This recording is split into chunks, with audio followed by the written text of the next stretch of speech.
Partying on a Friday. Welcome into the PHNX Cardinals podcast, your favorite Arizona Cardinal podcast. Like and subscribe, 5-star wherever you get your podcast. Johnny Venerable joined, as always, Brack live at the PHNX headquarters in downtown Phoenix. And Bo, we put a bow on this week, so to speak, with a tasty little nugget from NFL draft insider Tony Pauline as it relates to a position, let's call it a black hole for this franchise for the better part of at least a decade plus, that being the center position. Yeah, who knew? I mean, I talked to Tony Pauline about his Kyler Murray report way back when in Mobile back in February. Who knew that he was finding out who the center of the future was going to be for the organization? I can't wait to get into this discussion. As you mentioned, it has been a spot where, like the tight end position, been pretty futile as far as the success they've found in identifying who's going to play the position and who would be somebody they can kind of rely on year in and year out. So I think it's a decent class as far as the center goes, but I think it's also paramount to couple Kyler Murray as you start to go into his extension here, that he's got that guy that's snapping the football that you can rely upon, and you're not kind of having a revolving door at that position. But big shout out to everybody in the chat, already on fire right now. People are crushing in the chat. They've been doing it all week. And this team now, Johnny, 2 consecutive weeks where they've really given us nothing to discuss as far as no DeAndre Hopkins trade, no trading down from the 3rd overall pick, no big splash free agent signings, even though we weren't expecting it, as they kind of are resetting things and rebuilding things. Yeah. But we make our own news here on PHNX Cardinals, and we've got the headlines for you. Tony Pauline, he's tapped in with this organization. He knows people behind the scenes. Once upon a time, he came on a show I used to host and told me point blank, Cardinals are going to draft Zaven Collins. And that was 2 months ahead of time. And so he's got a pretty good track record. I don't love his comments on Kyler Murray, but that seemed kind of like his opinion. Whereas this was factual, Brack. This felt factual via his website, Pro Football Network. Tony Pauline says, I was outright told at the end of the pro day for Ohio State, the Cardinals are going to draft Luke Wypler, whip it good, Luke Wypler, and it makes sense. Luke Wypler, who is by and large one of the top centers in this draft class. He's not a first-round prospect, but he's a redshirt sophomore. He's still a little bit of a baby at 21 years old. And as our friends at Cardinals update on Twitter said, John Michael Smith is 24. Luke Wypler, he's 21. So he's got some football left to be played and to get better. The consensus on Luke Wypler, who, if you watched him at Ohio State, fantastic player. Redshirt sophomore, a team that got into the Final Four, was the center for C.J. Stroud. Cardinals have a similar situation with a quarterback that likes to move around a little bit. I like the fit. I also like it's not going to burn you significantly with your draft capital. Producer extraordinaire Leah has our draft picks for the Arizona Cardinals. As it stands right now, we all feel like this is going to increase. But as of right now, this is a team that's got 8 picks. But I look at potentially pick 66, maybe even a trade down scenario. Wypler consistently, Brack, on every draft site that I've frequented today and some research for the show, is a solid late second, early 3rd round pick. So you're looking at that sweet spot of about 63 to about 80. Pull the trigger on hopefully the franchise center that this team has been looking for, goodness, since Lyle Senline was an undrafted free agent out of Texas. Yeah, I mean, if you're watching us live, it looks like Monti Ossenfort. He certainly looks in that graphic like he wants more picks. He looks very underwhelmed by the 8 picks that they currently have. And yeah, I would bet that they approach double digits, if not go over double digits into draft day with the amount of capital. But as far as Wypler goes, remember when everybody was freaking out after the semifinal game? Like, where was Jalen Carter in that game? Where was he? Where was Jalen Carter, this top defensive prospect, this defensive tackle out of Georgia? He was pretty much subdued. Well, guess who was in the interior of that offensive line for Ohio State slowing him down? Luke Wypler. You got to be excited about that, right? So I think he absolutely is a solid center prospect. And this is kind of more ballpark where you find centers. Very rarely do you see them getting 1st-round grades. I mean, I know John Michael Schmitz is the consensus top center, and it looks like the Arizona Cardinals, Monti Ossenfort, want to get some work done before getting their center of the future. And that's still fine because he's what they've tabbed him as, and Joe Marino did a good breakdown of him on the Draft Network on their website, saying he's a developmental starting center, and that's exactly what you want. You've got somebody in like Helda Froholt who could potentially hold things down for a couple games that they signed this offseason, has played the center position, or they could sign maybe a guy off the free agent market and a Ben Jones to be a stopgap. But if they identify somebody to be their starting center of the future in this draft, it's perfect. Yeah, there are, I've counted 5 interior offensive linemen to keep an eye on for the Arizona Cardinals. Skoronski is a guard that's presumably going to go in the first. I don't know about that. You don't think Skoronski's a guard? I just don't think anybody's, really identifying him. I know the short arms thing. He's 6'3.5". I understand that, but like, there's still like they still tab him as a tackle. Like, do we know if he can play guard? Like, I understand where you're coming from. Like, he probably fits better as a guard, but what do we know of him coming from Northwestern? Like, what is his background there? So, but no, I don't disagree with that. I mean, it's somebody that they're looking at on the offensive line as far as prospects. He's certainly still in the conversation despite his lack of size as far as length of arms. You'd have to convince me 100% that he at least is going to be a Pro Bowl level right tackle to take him where the Cardinals presumably would have to take him between picks 7 and 11 in a trade down scenario. So before my gracious co-host threw cold water on my segment, Peter Skoronski, interior, out-tier, whatever you want to do, then there's a mix of about 4 guys, right? There's Osiris Torrance from Florida, who's, I think, going to be, we talk about all those fringe interior linemen from the first round last year that ended up going way higher. Mm-hmm. Torrance is going to go in the first round. Then, of course, John Michael Schmitz, who I think has a good chance to go in the 20s. Then Wypler's in this category with like a Steve Avila from TCU. Really nice player. Go look at what he did against Michigan's defensive line in the Fiesta Bowl. So to me, it's like the Cardinals just need to get one of these guys, right? Like, I don't care if it's a guard or a center. I don't think they have to be particular. You have to be in a position, whether it's with 34 or the Hopkins pick or a trade down pick, you need to get a premium interior offensive lineman, guard, center, guard, to grow with. I think they have good tackle depth, at least for a year. Beecham, Josh Jones, DJ Humphries. I'm not going to talk about the guy from Tennessee because that's a hot button topic right now. He's not in the picture. What is in the picture is his name, Johnny. I'm not going to. What is in the picture is a franchise that last year the interior offensive line was horrendous. Will Hernandez is back. He's playing right guard or left guard. I can't remember. Right guard.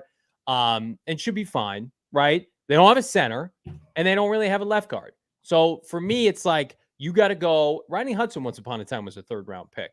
You can find quality starters. Steve Keim couldn't do it, but that doesn't mean the Cardinals now under Monti Ossenfort can't sit up on day 2 and say there's a plug-and-play guard and or center. And I think their lack of aggressiveness to bring in a free agent starting center, at least right now, is let's see if we can find our center in April. And if we can, we're not going to go and waste money on a veteran. If they draft somebody and they get to OTAs and they're like, he's a little bit too green. Let's say they draft this kid from Ohio State. Like, we really like his makeup, needs to put on a little bit more weight. Then you could pivot. I don't think anybody's signing Ben Jones right now. You can pivot and make that move. But I think they're giving themselves a window with a lot of these positions to say, let's go out and secure a top talent. Unlike Keim and Kingsbury and Vance Joseph, let's not block them with Joe Blow journeyman. Let's give them every chance to play in August and September, Bo. Yeah, it's a great plan. I think if that's what they're angling to do, I find it a little odd that, Tony Pauline can definitively say somebody told him he's basically on the team now. I mean, hooray! Let's start getting jerseys made up for our guy. But I think I saw a Cardinals update asking about the Florida guard. That is Osiris Torrance. That's my guy JB. He mentioned him. He's probably the top guard on the board. And then you got guy from USC, Andrew Voorhees, Jason Voorhees' brother. Yeah, he's just a stone cold killer in the interior of the offensive line, right? I think that he's somebody that you would love to see make his way onto this roster. And then, I mean, even though you have your tackle position for 2023 in pretty good shape with 2 vets, you got to draft probably later in the draft, bring on a tackle as well, right? To kind of pave the way for the future. Still don't know what you have from Josh Jones. He looked okay starting for DJ Humphries, but I think what I'm excited about is that the current front office is going to invest in it, right? I mean, as far as what we've watched or seen from interviews at the combine to their top 30 interviews that they're having at their facility or meeting with top prospects, is they're starting to look into the trenches where the previous regime wanted nothing to do with it. They for whatever they were talking to playmakers, they were talking to undersized wide receivers. It just wasn't utilized correctly. And this regime, even if they're smoke screening or not, they're making it known that they're in the business of building the trenches.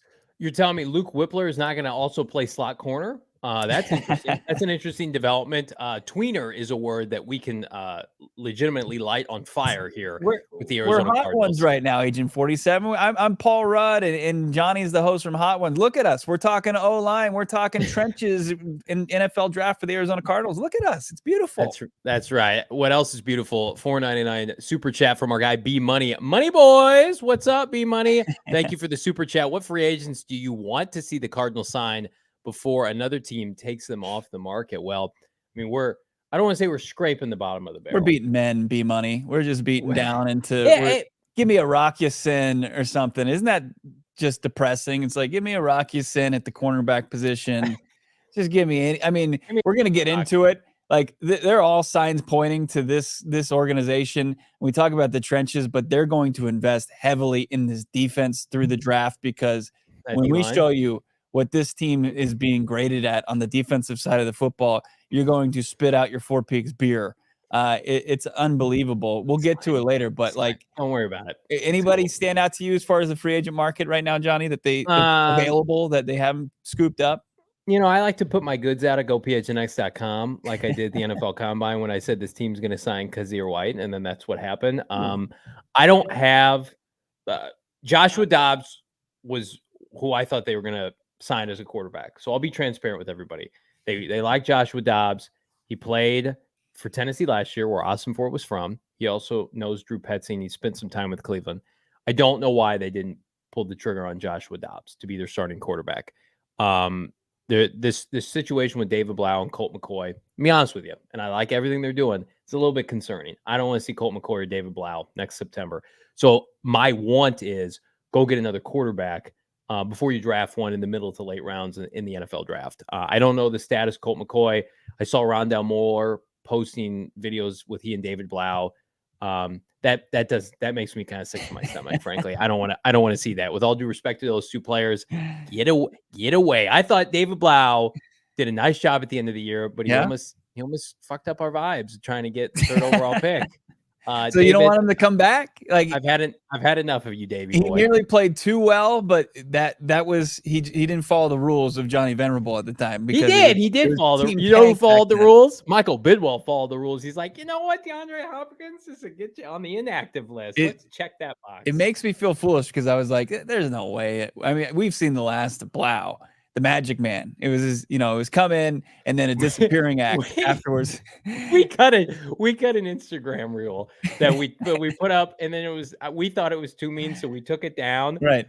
Because we said he'll get a ham sandwich. Even our boss was like, ooh. In our our GM, the GM Saul Bookman, he loves some maybe poor tasted humor just like anybody else. And he was like, ooh boy, you might want to take that one down. We were making fun of him because we thought he'd be a camp arm for Cliff Kingsbury coordinating the Patriots offense next August. Live comes at you fast when he's one of the marquee signings for this franchise in March. So all that to say, B-Money, I think I'll double down with Bo. I mean, you just got to connect the dots of, like, look who they're signing. They're signing people who either Petzing knows or Dave Sears knows or Ossenfort or Gannon knows. So it's not so much like what we want. We'll come on here and do wish lists all the time, but we try to be based a little bit on fact. And it's like, the fact is they're gonna bring in guys that aren't household names, that aren't going to be worth a lot of money, but are high character guys that they want to kind of develop their culture here. And I'm good with that because I don't want to see, and I'll say this every day until the draft, I don't want to see players that were signed to, I don't know, like blow to contracts in March that other teams said, get away from us, take snaps away from high draft picks anymore. I want to see this team become a true draft and develop franchise, Bo. It's Teddy Bridgewater. That's not happening, right? Is Teddy B? Could he make his way to the desert? It seems like I've asked out there, unless you're looking at guys with very, very little starting experience. I've asked, and I haven't gotten the definitive yes or no, but I am of the mindset, like, can't Colt McCoy do what Teddy does? Isn't that basically the same thing that you're getting? Plus, like, they don't want to pay a backup quarterback a bunch of money because they're paying Colt good money. We'll see if He made Colt gets cut. 4.5 million last year, didn't he? Isn't that what Bridgewater made for a couple starts with the Dolphins? I was told they were kind of negotiating funds with Joshua Dobbs, and he I gets like know. $1 million. So I don't think they want to pay that position. Now, a lot of people are like, well, that means Kyler Murray's coming back soon. We stood face to face with Jonathan Gannon. He was like, I will not put him out there until he's 100%. And Kyler's going to be lobbying to play, and that's awesome. That's what you want to see. Like, they are going to use the ultimate kid gloves with his recovery next year. We're going to get a Kyler Murray update come Tuesday when we talk to Jonathan Gannon at the league meetings. That's coming shortly. But I still don't believe like the lack of movement at the quarterback position for the Arizona Cardinals is any indication that he's ahead of schedule and could come back to week one. Everything we've heard from Rap Sheet to from the horse's mouth, Jonathan Gannon, old Gannon ball, that that Kyler Murray, the likelihood of him being ready week one are pretty much slim to none. Like, they are going to make sure he is 100% and ready to go physically and mentally. And that just doesn't line up having a January 3rd surgery with when the season kicks off in mid-September. Speaking of kicking off, they're starting old off-season workouts sooner rather than later. Now, we talked to JG at the Combine. He told us they're not going to take advantage of that early window in April. And I would imagine because they're still going to be building the team. I don't even know. They got to fill out the rest of this roster. So we got official word from the team today that the on-field start of the Gannon era in terms of, workouts. He told us exactly this date. Did you know that? Yes, we plugged it on this show, but we'll double down on it. Yeah, he told us that April 11th, and that's what's happening. Tuesday after Easter. That's what JG told us. He wanted to give guys more time with their family. Yeah. So the window opened April 3rd. So they could have gone the week before, but he's going to get, the coaching staff at least has been working around the clock. I mean, these guys have all come from different cities throughout the nation, working for different organizations or different, programs. A lot of guys coming from the college level to this coaching staff. Every single one of them basically interviewed for Jonathan Gannon's staff, got hired, and then left their family and been working around the clock in that facility. So it is a nice little nod, like right before they really hit the ground running, because as you worded it on our social media, PHNX_Cardinals, Johnny, it was like, it's the first on the field look at the Jonathan Gannon Cardinals comes April 11th. It's so funny too. Like, it's going to be Blau out there throwing passes, and I'm going to be like, come on, man. What are we? It'll be like that, the start of the Cliff Kingsbury era, and it's he and Rosen out there. Remember those clips? Everything else is just noise, and they shipped his ass out of town like 3 weeks later. What if he drops Blau's he's our quarterback? What if he drops that like Cliff did for JR? I need that. I need those clips in my life. Kingsbury and Rosen. That feels like decades ago. You love to see that. Here's what else you love to see. Took that many years off my life, I think, like decades of my life. That's what it took. I was so fired up, man. I was like, he is gonna do one. It's gonna be like collegiate Josh Rosen all over again. Turns out we never saw it come to fruition. Rosen in the air raid. Never got to see it. No. Robbed. Something. Let's drop the draft picks, maybe. Let's talk about the draft and the odds right now. This is from FanDuel Sportsbook. The odds for the third overall pick in the 2023 draft, our guy Jamie Eisner from the Draft Network, give him a follow, put this out there. I'm going to tell you right now, a good way to lose your money is putting Will Anderson minus 110. That's not happening. So if you want to make some money on whatever sportsbook you dabble on, I would say put it all on either Anthony Richardson or Will Levis. I would lean toward Anthony Richardson. Cardinals are not sticking and picking it at pick 3. We told you this yesterday. 3+ teams trying to get that pick from the Cardinals right now. Cardinals are being particular. They want the best possible package, obviously, Bo Brack. Now, if this said odds to be the Cardinals pick and you took off the quarterbacks, then we have a conversation. But the third overall pick, I love Will Anderson. I wish he was going to be a Cardinal. I don't think that's likely at all.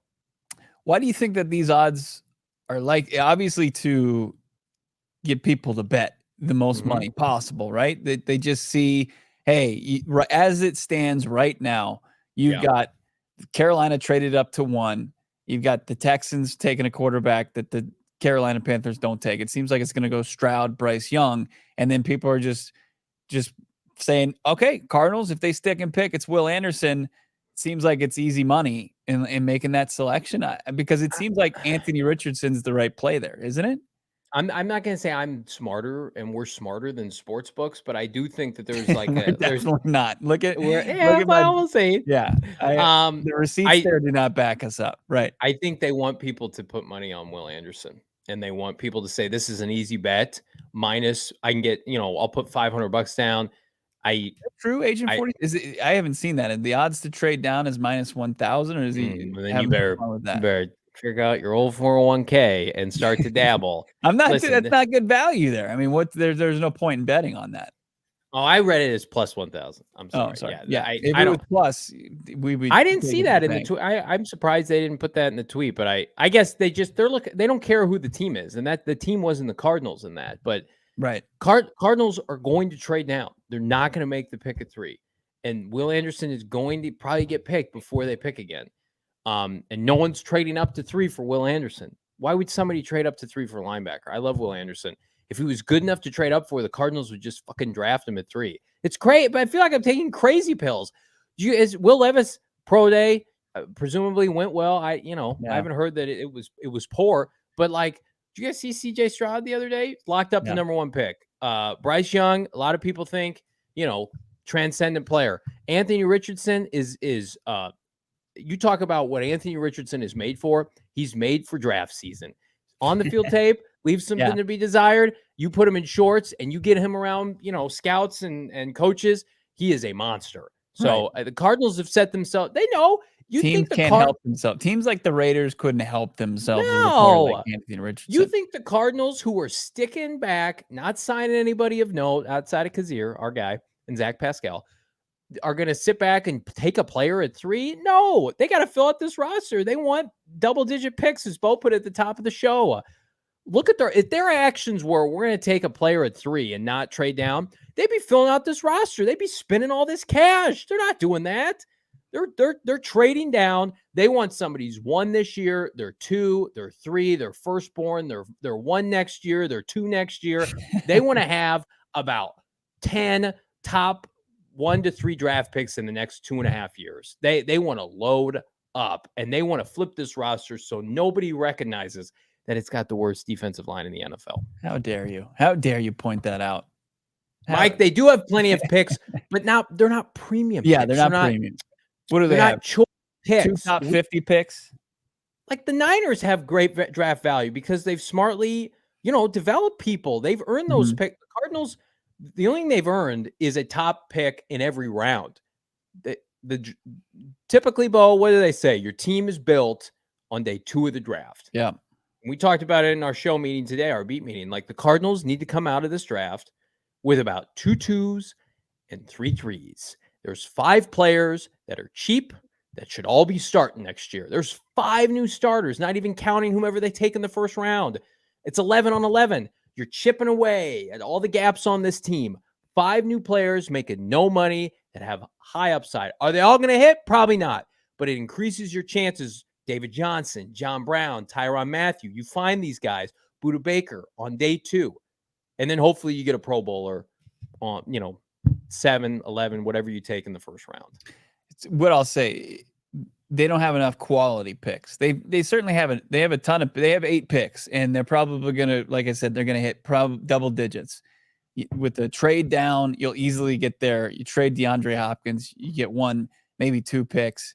Yeah. So if you can turn those into more quality picks, within the top 50, top 100, that's where you can find some dogs that you can develop early. That's what expedites a rebuild. That's what, when you saw like Seattle, when everybody thought they were punting on the 2022 season by trading away Russell Wilson, they were able to put a backup quarterback who nobody felt was capable. That's a different story, but they drafted.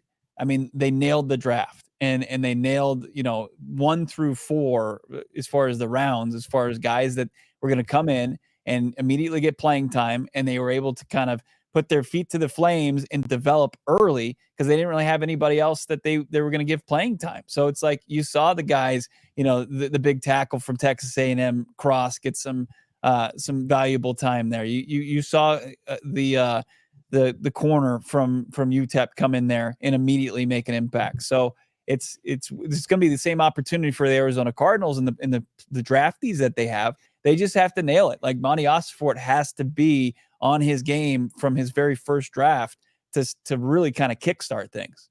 No F's given. Rumor has it the Raiders have been trying to work a deal with the Cardinals for the 3rd overall pick. Well, I can tell you the Raiders called and tried to get the 1st overall pick. And they would wisely not hitch their wagon to Jimmy G long term. Like that has to be like, oh yeah, we got somebody to start the season for us and we're going to, see what happens, but you can't roll with Jimmy G and only Jimmy G, as the keys to your franchise. And you don't have Trent Williams protecting him anymore. You got to go up against the gauntlet in the AFC West. So I don't know that for sure if they're one of the teams calling no F's given, but like you just by basic, process of elimination. Yeah, they're definitely in the mix to trade up. And Bo hit the nail on the head. Lions have expedited the rebuild in about 18 months because they got a haul for Matthew Stafford, right? Who else did that? Miami Dolphins. Remember, they gutted their team and they flipped it on a dime. And now they're one of the favorites to come out of the AFC because they have one of the best rosters in the NFL. This can be done quickly. And again, you need to be in a position to put yourself in a position to be successful with these picks. You cannot, as much as I feel like we've got a renewed sense of hope because maybe Ossenfort can find some contributors on day 3. You need some proven commodities. You need guys that are going to come in, play high caliber SEC, Big 12, Pac-12 football, Big 10 football, or starters that are immediately, hey, I played this position in college. I'm going to come here and play that position. And I'm going to be a star. Not everybody has to be a Pro Bowler. But how many guys do the Cardinals have that went to college, came to the Cardinals, same position, 10-year starter, 7-year starter, 5-year starter? It doesn't happen. Right. There are so many flash in the pan guys that either don't make it through their rookie contract or are not re-signed. I mean, like you look at, they have stars on their team, Hopkins, Kyler Murray, Budda Baker. But then who's that next tier of guys that they've drafted, not that they've signed? Jalen Thompson is in that group. He got an extension. That's about it. That's young. That's in their mid-20s. They don't have enough good players like that, Bo.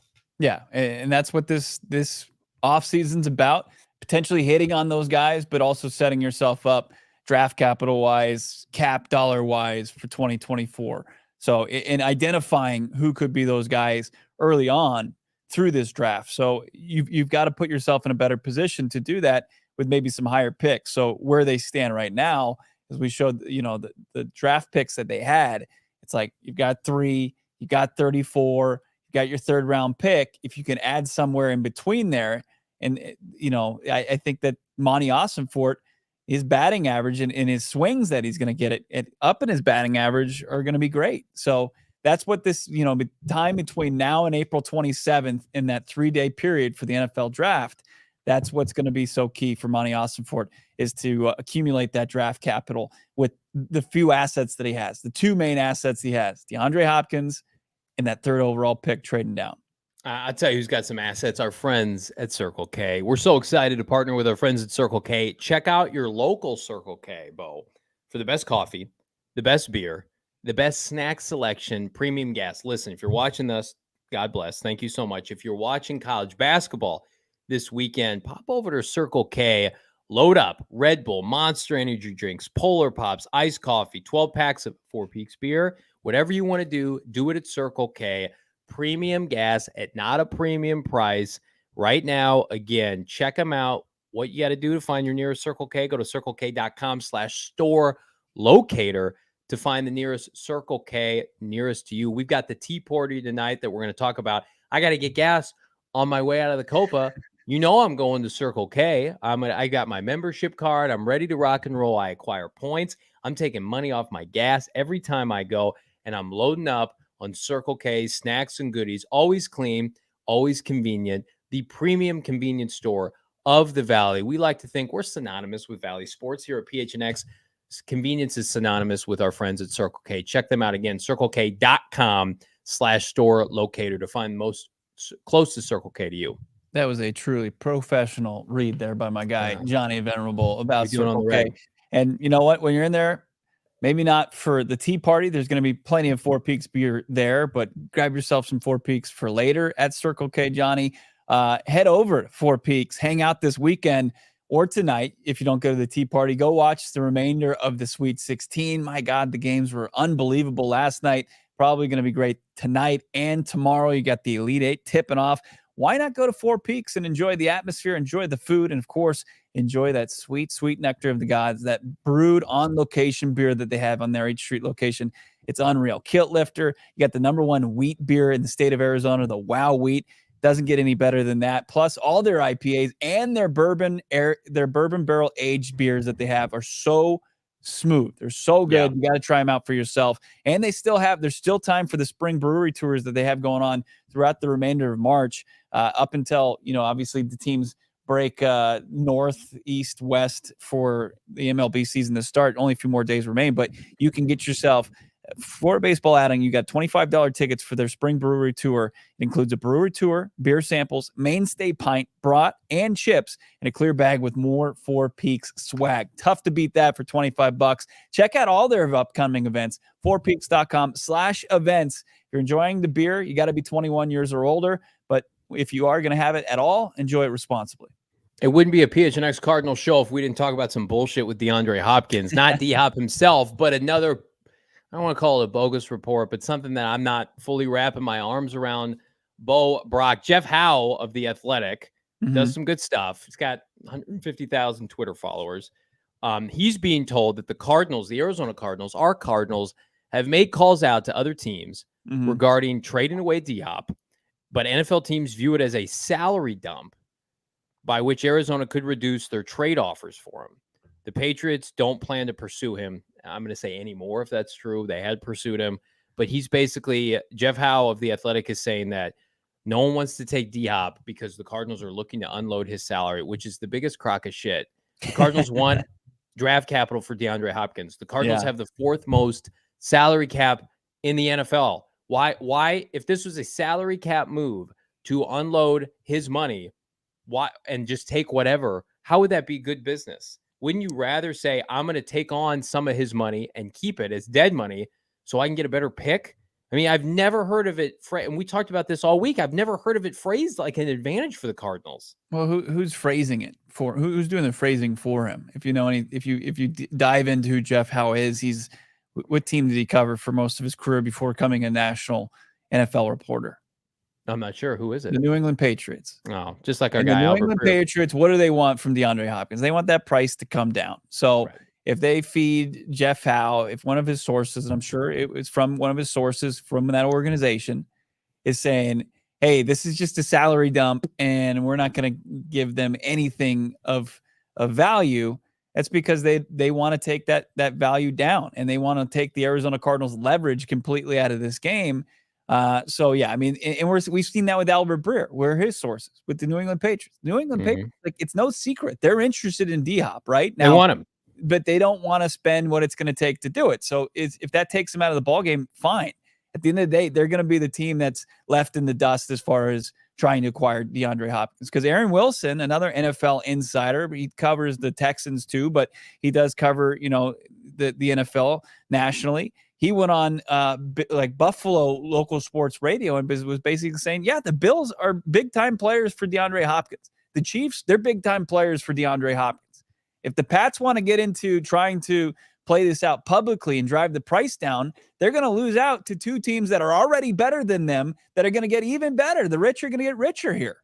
Can you imagine the headlines if the Buffalo Bills get D-Hop and Bill and everybody in New England leaking out these reports that, well, D-Hop wants too much money, we couldn't trade for him?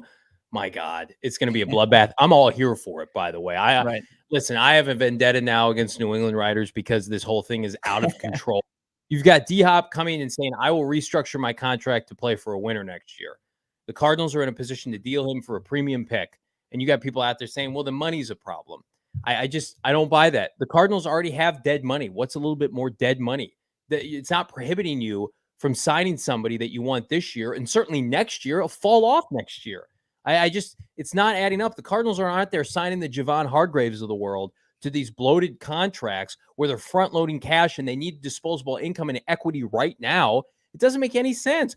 The Cardinals are paying Cliff Kingsbury and Steve Keim to go away. And you know what they're getting for that? Jack shit. Here's what they're getting. Hopefully fan buy-in because they hired smart football people. You actually get a draft pick or draft picks if you ship DeAndre Hopkins out and you take on some of his money. The money that they have to pay D-Hop pales in comparison to what they're paying Steve Keim and Cliff Kingsbury over the course of the next 5 years. Right. I just don't buy any of this. I think it's ridiculous. Do I think that they're probably a little bit disappointed that teams didn't offer them a flurry of top 40 picks for D-Hop? Of course, right? And you always start high. But the fact that the Cardinals are like, take D-Hop's salary and we'll just exchange 7th round picks, that's a crock of shit. I'm not buying that for a second. No, it would be the biggest misstep. Of course, it might be the first misstep of the Monti Ossenfort era to kind of misplay that hand. One of his best assets that he came into control of after Steve Keim resigned and Ossenfort got the GM job is to just pretty much take complete pennies on the dollar, buy as low as possible just to get his salary off the books. And it's like some of this money's already been paid and some of it was already guaranteed. And then some of it was just going to be towards the cap. And it's like, that doesn't even save Michael Bidwill much money anyway. And it's like our guy Howard Balzer made a good point. You know, it was either today or yesterday, just saying that any money that the Arizona Cardinals try to absorb or take on in any DeAndre Hopkins deal, it would go towards them as far as the cap goes. So it's like, could you restructure him? Could his future team restructure him and save some money? I think that's a possibility, but could they create some in restructuring and giving him a new deal with void year, dummy years? That's also a possibility. I mean, anything's possible with the cap. For people to kind of evaluate the way that they have the last couple of days, it's kind of head scratching, isn't it? Like to see, like there's a lot of guessing, right? Can we be real about that? He hasn't been moved now. Like, sure, that's puzzling, but to just say, well, they're just going to have to ship him out for whatever they can get at this point is ludicrous. Like DeAndre Hopkins, when playing with a good quarterback last year, he had with 5 games under Kyler Murray, or 6 games with Kyler Murray, he had 500 yards receiving and nearly 50 catches. I mean, those are top wide receiver numbers. Otherwise, he was catching passes, trying to catch passes from Trace McSorley. You look at the box score from that game where he had 1 catch on 10 targets. That's not DeAndre Hopkins' fault. That's Trace McSorley. He couldn't hit water if he fell out of a boat throwing the football that night. And Monti Ossenfort is re-signing which players for the Arizona Cardinals? The ones that produced last year. Greg Dortch, Antonio Hamilton looked good. David Blau had some nice tape at the end of the year. So, like, Monti Ossenfort has watched all of the DeAndre Hopkins tape last year, and he's putting it in front of these GMs and saying, I'm not buying this bullshit that you think that you can come in here and take advantage of our situation. We know Hop's a premium player. We know with Kansas City or Josh Allen, he's a 1,400-yard receiver next year. He's going to have double-digit touchdowns. It's going to be an unbelievable get for any team. So we're not going to just allow somebody to – this narrative that they have to deal him right now because you're before the draft and then all these spots are going to get filled up. Go look at the receiver class for this draft. It is a stark contrast. Last year we had 5 wideouts go in the top 20. There was none left for the Cardinals. They had to trade for Hollywood Brown. That's not the case this year. There's no Devontae Adams. There's no Travis Kell, or excuse me, the Tyreek Hill available. A couple, DJ Chark got signed by Carolina this morning. Nelson Aguilar went to Baltimore. I mean, like, if you're Kansas City and if you're New England in particular, like, are you running like the wing T offense? Is New England running the wing T offense with multiple fullbacks? Somebody in the chat said New England's got Mac Jones on a rookie deal. That's true for 3 more years. You aren't paying him anything. We're going to work on the forward pass this year. We're not interested in Hopkins. We don't have enough running back. We got to go get N'Keal Harry. Can you imagine if DeAndre Hopkins goes for a 4th or 5th round pick? If that's what teams are angling for, and the Baltimore Ravens still went out there and signed Nelson Aguilar to their wide receiver core, I mean, you need to lock up their general manager. I know he's done some good things, and lock him up, throw away the key. I mean, they butchered this Lamar situation. Is gonna linger over their season. Hopkins isn't going to Baltimore. Baltimore has to figure out their situation with Lamar. That's not going to get resolved. I would assume like too many variables for sure with Hopkins, and he's not going to Atlanta. Right, the major players for Hopkins right now are Kansas City, Buffalo, and New England. I'm sorry, Jeff Howe. I'm sorry, Albert Breer.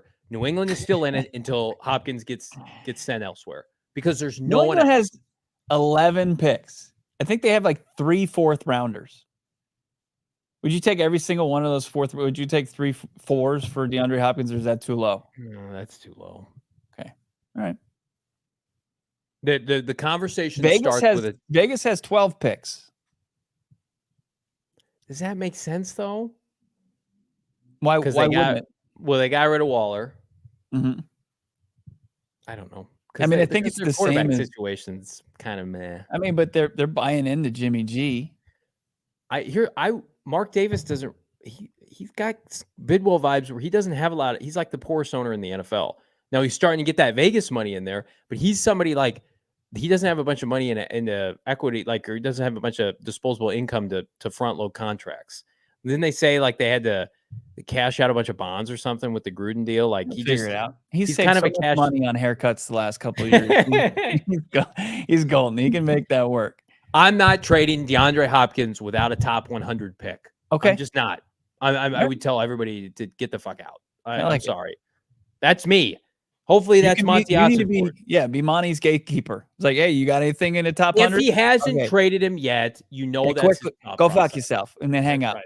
There you go. Monty's a very sweet man. Yeah, Monty's probably like, hey, somebody on the phone calling about D-Hop. It's like it's not even worth your time. I hope he's an ass kicker behind closed doors. We know JG's an ass kicker, and I mean, Ossenfort's come from New England. You know. Yeah. He's got a relationship with those people. We have a relationship with our friends at Octane Raceway, and I want to tell you about them.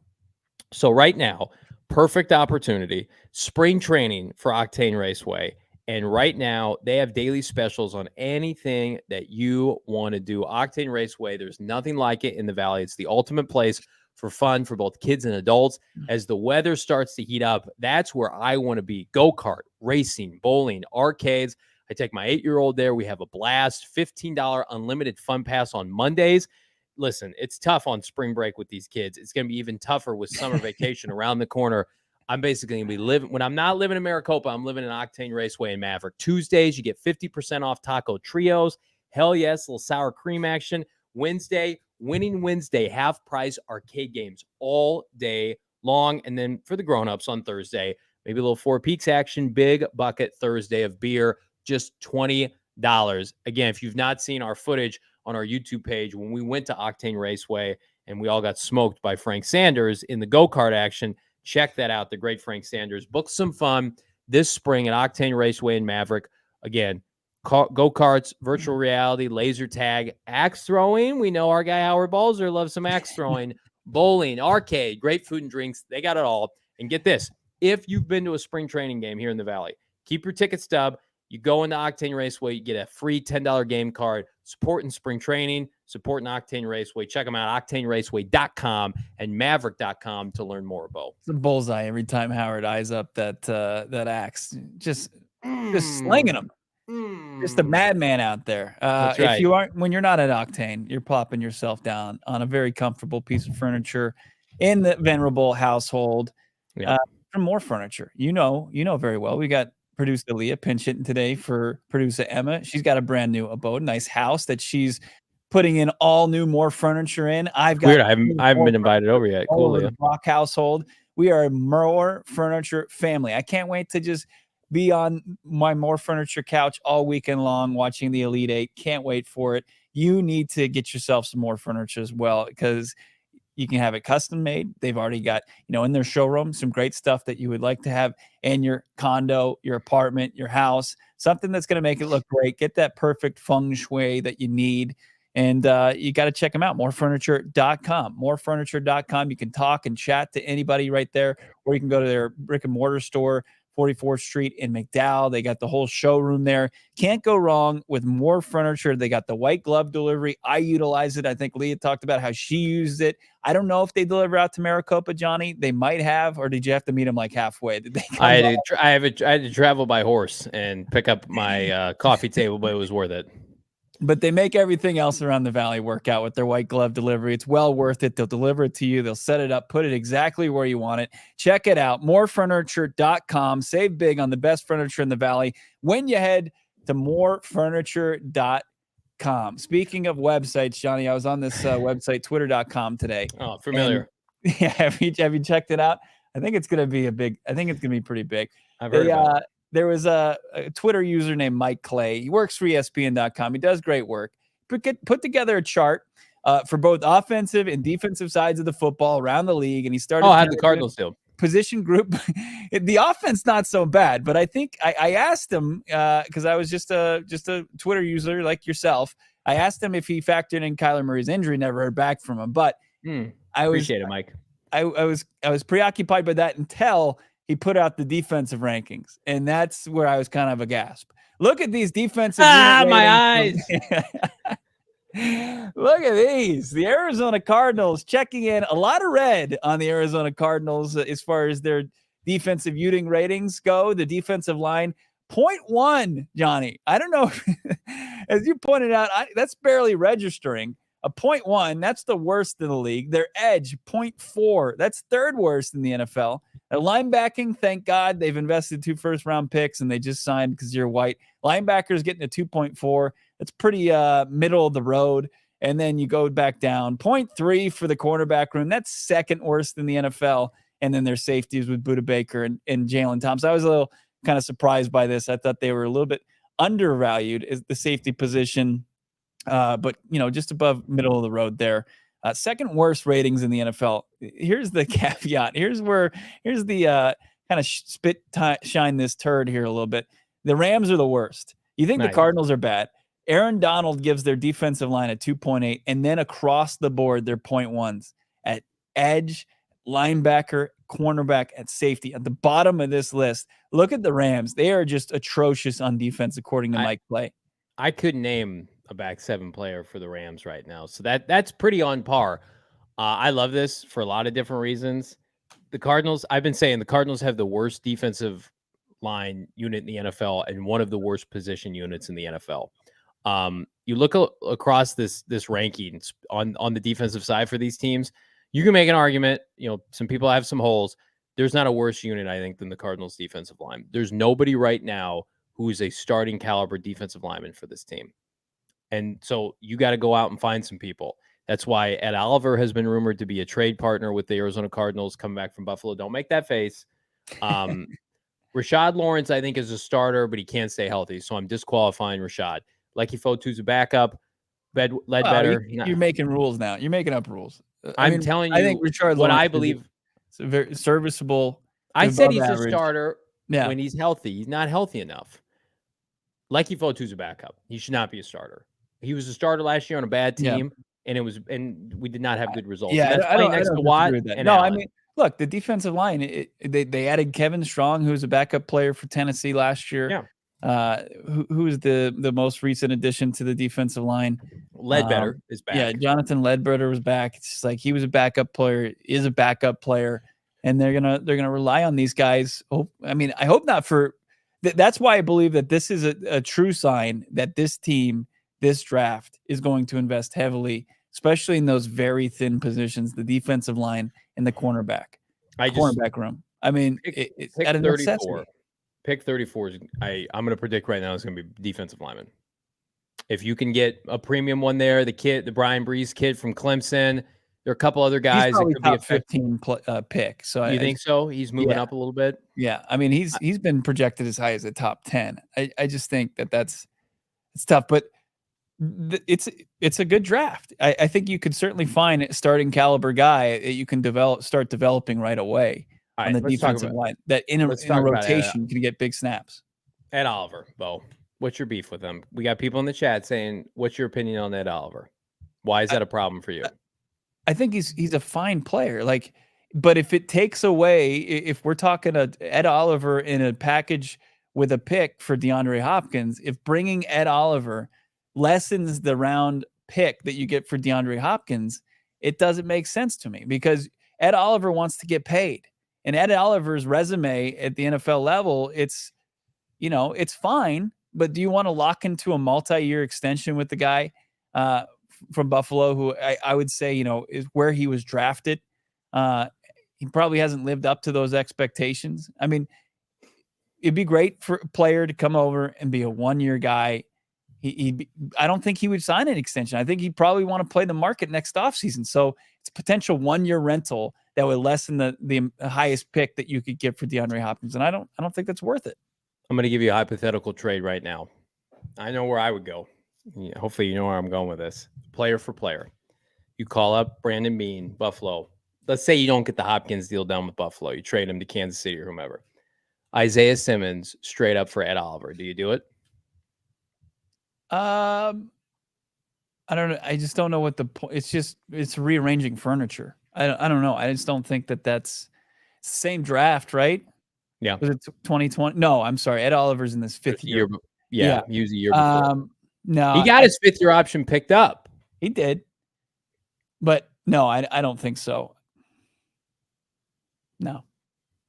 I just don't see the point in it. I mean, it's probably 2 players in the final years of their deal.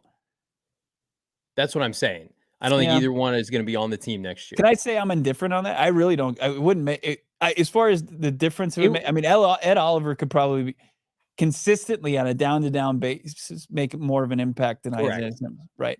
And their linebacking core. You get is Isaiah Simmons even a linebacker for this team? Right. Is he even factored into those rankings?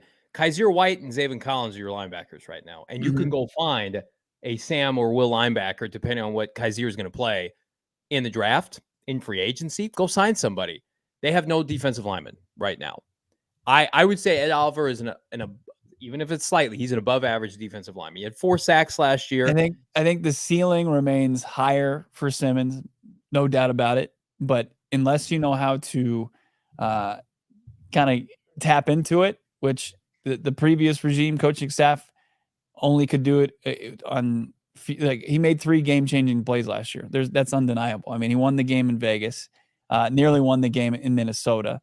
He made the play in New Orleans where he was clocked at over 20 miles per hour. I mean, it would be one of those, like, if they turn him into, a Tremaine Edmonds, then you're going to look really – that's also part of the equation, isn't it? Like, wouldn't it kind of suck to send him to Buffalo and Ed Oliver's just like the guy he is, and then Isaiah Simmons thrives? Maybe. But I'm Brandon Beane, or who's their head coach? McDermott. McDermott might be on his way out anyway if they lose again. Rafa's got a good question. Is he better than Zach Allen? I think they're about the same player. No. You think Zach Allen's better than Ed Oliver? I mean, the numbers are way better. I would say the difference is Zach Allen was going to get a multi-year contract. You get Ed Oliver for 1 year, $10 million. Cardinals would pay Zach Allen $10 million for 1 year next year. You got to field a defensive. They don't have any defensive linemen. I know everybody's ready to punt on 2023, but like, we're covering the team, and I think they're going to be competitive. You got to have defensive linemen. They have too many linebackers right now. I would say deal from a surplus. Take a flyer on a guy who's in his mid-20s, who was a first-round pick. Get him with Jonathan Gannon and see if he can light a fire under his ass, and then maybe you could pivot, sign him to a 3-year contract. Make him be one of the cornerstones. Yeah, I mean, what I think Rafa's point is, like, if you're gonna bring in Ed Oliver and you're gonna sign him to a multi-year deal, why don't you just re-sign Zach Allen? Because you don't have to sign him to a multi-year today. You could sign him next offseason. You could franchise him next offseason. He needs more money. It doesn't make sense. It just doesn't make sense. I don't know. Why do you love Ed Oliver? I don't love him. I like the fact that you can get a above average. And you hate Isaiah Simmons. I mean, I don't just admit that. Listen, can you just admit that? I mean, you're Iron Man, you're Cal Ripken of slandering Isaiah Simmons every day. I feel like since we started this podcast together, you've just slandered poor Isaiah Simmons. We tried to get him on the show twice. He spurned us both times in just incredibly embarrassing fashion. I mean, we thought we had him both times, and then we got the rug pulled out from under us. He could be a good dude. It seems like a nice guy. I don't think that he should have ever been drafted as high as he was. You're Captain Ahab. He's your white whale. He's Moby Dick. My tweets are nothing to write home about, but I was on the record that draft. I said I wouldn't have done that. And I do think Tristan Wirfs.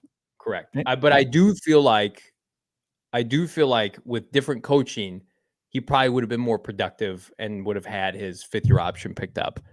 But I also, like, there was a ranking of off-ball inside linebackers. And of course, Fred Warner's one. But you know who the other inside linebackers were? The guys that are getting traded, the Roquan Smiths of the world. So when your top 3 to 5 at the position are even devalued by the teams that sign them or the teams that draft them, why am I investing big money in that? It's like what has helped the New York Giants rebound?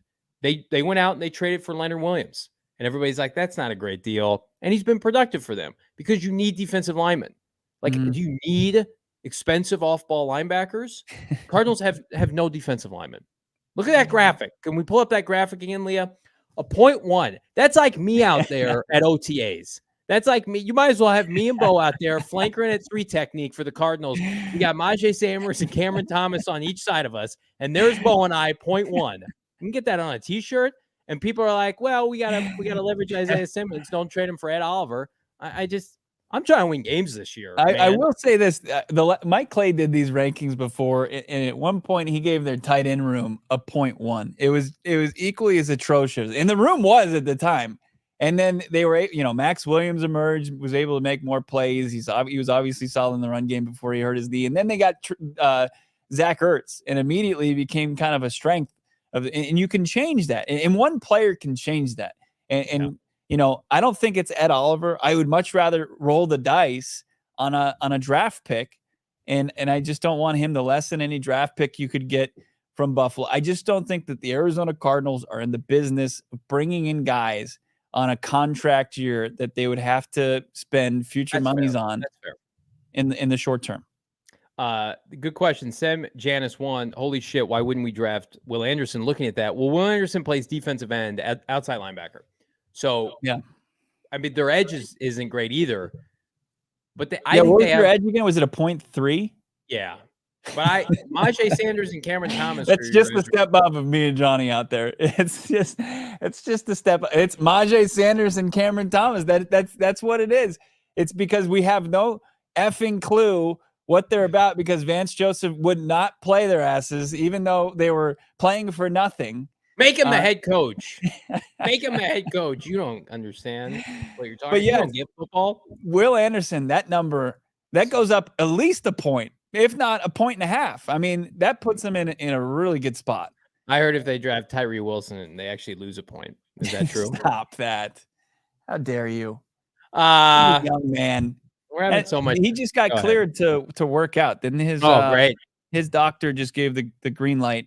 Tyree, no, that's actually big news for Arizona Cardinals fans. I mean, because Tyree Wilson is a name to kind of keep your eyes on.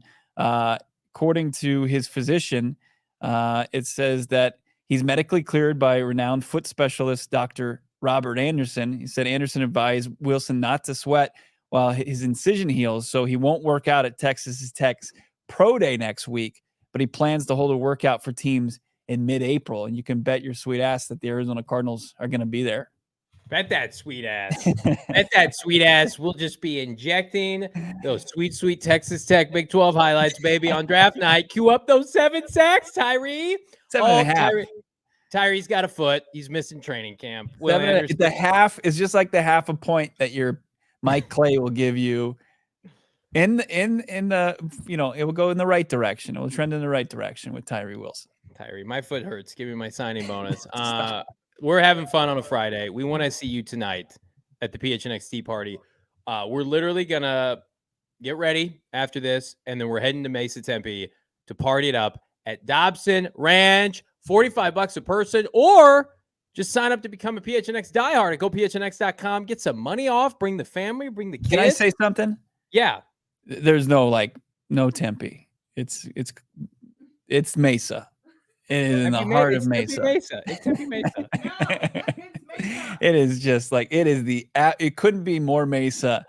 What does that mean? I don't know. I mean, it's on Dobson. It's on that side of the 101. It is Mesa. But Bo thinks he's better than me doing this read. I just know my geography. My valley geography, but it's going to be great. Presented by Four Peaks. Great food, drink, merch, contest, prizes.